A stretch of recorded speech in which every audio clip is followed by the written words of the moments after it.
Good afternoon, everyone. Given that this is an enterprise stage, we're going to talk enterprise cloud today. The Amazon cloud is now, as the pioneering cloud, is now well over 10 years old, 11 years. Started in 2006. And given that cloud was such a revolutionary new technology, a lot of new things needed to be developed to make sure that sort of the traditional world of IT could move over to cloud.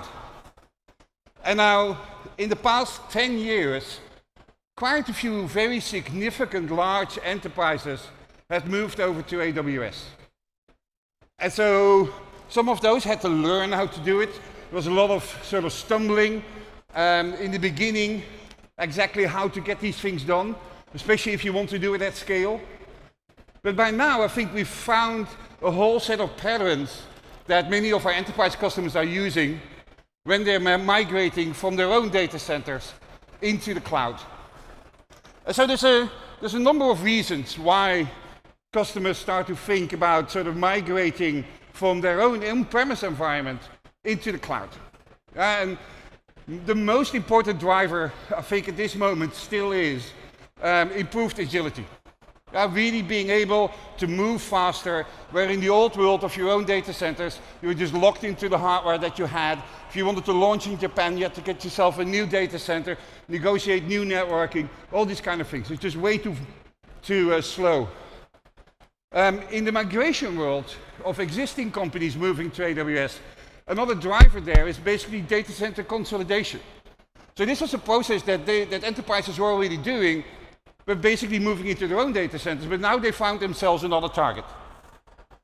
Digital transformation plays an important role. We have heard enough about that, so I'll skip that. And there's a number of other reasons. And you see that sometimes the migration actually holds a number of these blocks in place. We have what's called a migration acceleration program now that sort of takes all the best practices around migration and then puts them together and helps customers that make these decisions to do mass migrations into AWS, help them do that. So there's a methodology around it, there's partners, there's tools, there's investment, professional services, all the things that you would expect out of such a program. And if you look at some of these customers, their stories are all different. News Corp has 56 data centers. And they grow into these 56 data centers mostly through acquisitions. So for them, consolidation onto a single, let's say, technology base makes enormous sense. And so for them, the immediate cost savings of that is something around $100 million by reducing those 56 data centers to 6, their own, and the rest moves into AWS. Enel, a large energy company in Italy, moved 5,500 servers over to AWS in a matter of 9 months. For them, the main driver was agility. In the energy space, there's a lot of new competition happening, and they really wanted to do massive, fast development around IoT and things like that, and realized that they could not do that in their own data centers. So for them, that was the main driver. Oil and gas division of GE was the first division of GE that moves over.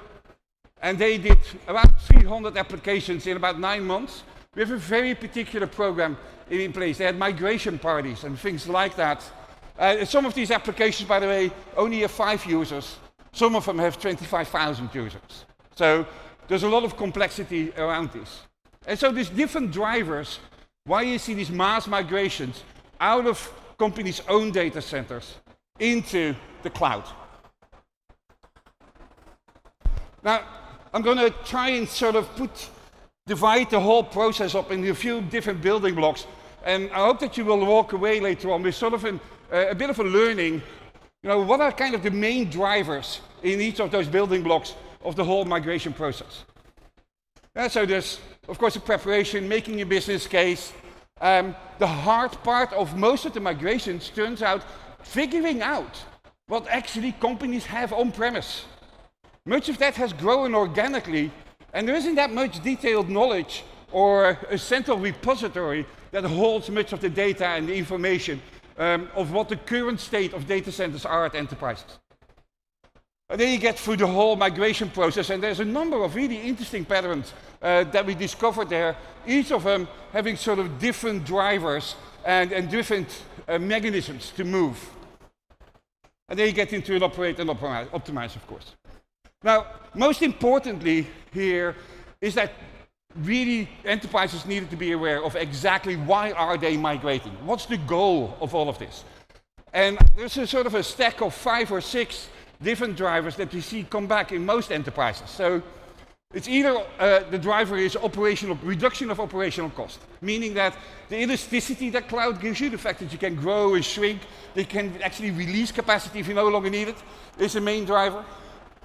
Productivity for workforce might be a driver. We see easily a developer productivity increase of 2 to 3x by companies that have moved their application portfolio over to the cloud versus those that stay on-premise.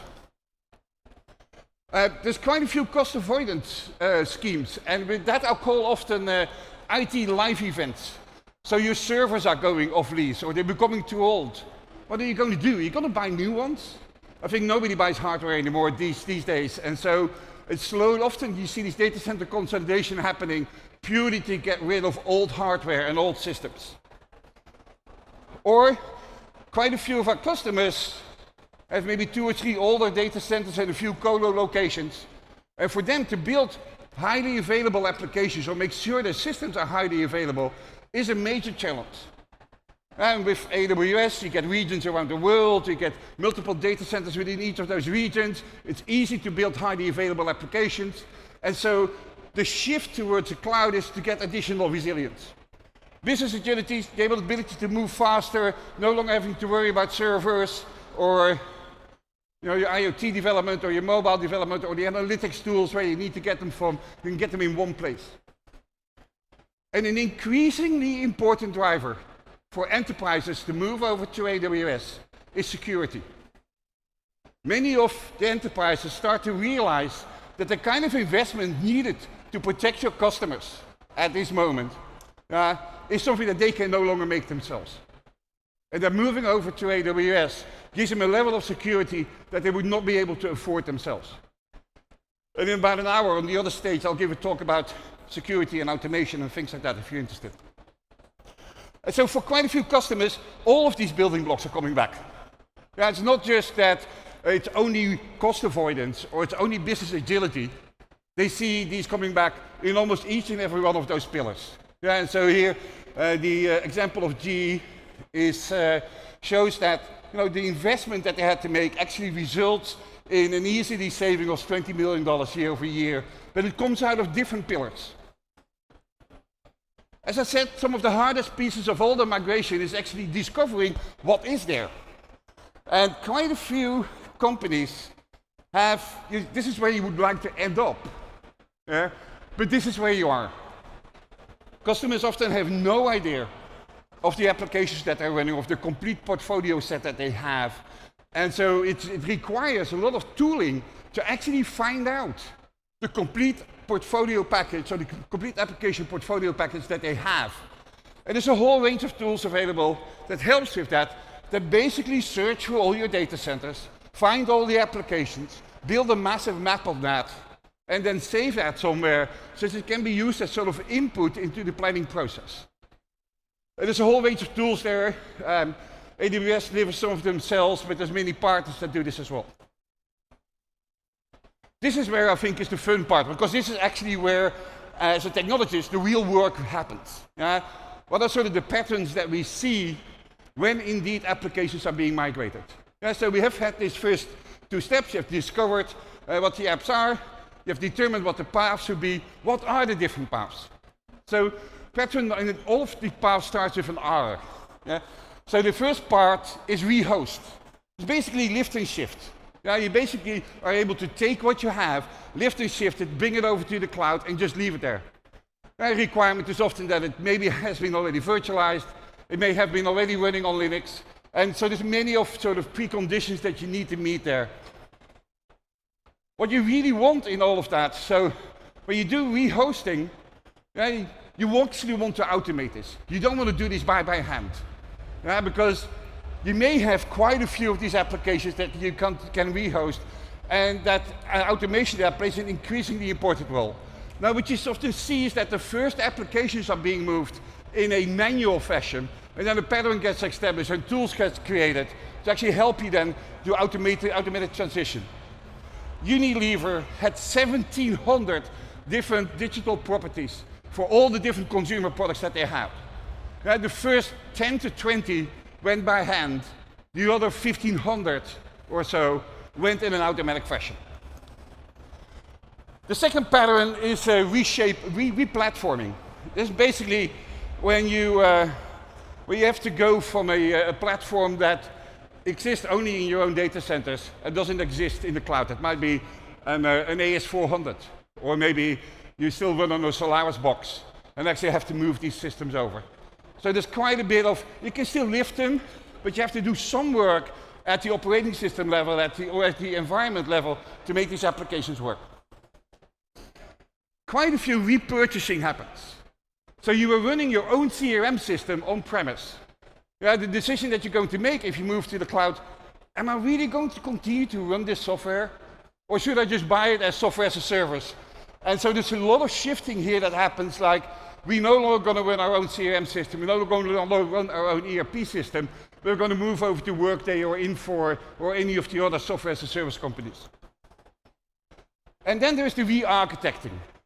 Some of these re-architecting is being forced because the applications do not really match at all what lives in the cloud, or you want to actually immediately start making use of the elasticity and the reliability capabilities that the cloud gives you.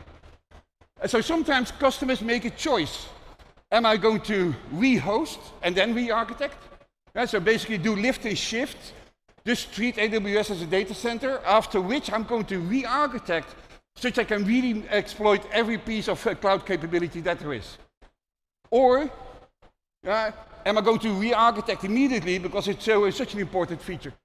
Quite a few times the driver for that is what's the number of users of customers that you have internally. If you have 25,000 customers for your application, it makes sense to first re-architect. Because you will want to get immediate benefits out of the cloud capabilities. And then there are still probably two blocks that actually stay on-premise. It's either retire and decommission, or retain and revisit later, because they just don't make sense. There's no ROI to move them to the cloud. Between all of that, there's a whole set of different complexities that you see will be happening. A lot of tools that can help you there in terms of automation.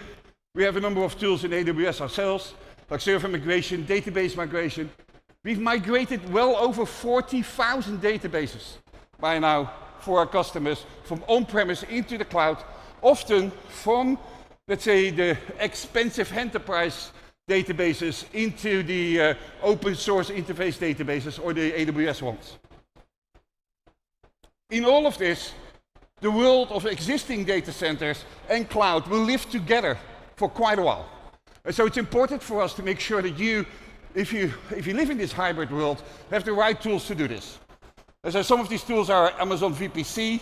This gives you a virtual private cloud, allows you to build IPsec tunnels over the internet and cordon off a piece of the cloud and assign your own addressing blocks to it and make it look like as if it is part of your own data center. Amazon Direct Connect gives you a private connection, a physical private connection, directly into the AWS data centers. And so there's a whole set of tools there that come with that and are all around being able to live in this world. So many of the Amazon tools, especially around software development, such as code commit and code deploy, all work on-premise as well as in the cloud. So you can have a single pane of glass if you do development over both environments. Lots of customers, lots of partners that have tools in this world. And recently, VMware, we worked with VMware to make VMware seamlessly work on AWS, so you can basically move your virtual machines from VMware from on-premise into the cloud, really using a single pane of glass, which works seamlessly. So if you guys want to know more, learn more of it, there's a whole set of best practices around this, a lot of experiences that we've had created, collected from all of our customers. So I hope you guys got something out of this, and you get a bit of an idea about sort of what are the drivers for mass migration out of your own data centers into AWS. But before I go, I want to make a pitch for the AWS guys that are in the other hall over there. Yeah, we have well over 120 Amazonians here on staff. There's a massive AWS booth over there, lots of technical sessions. So come and see us over there. So with that, thank you very much.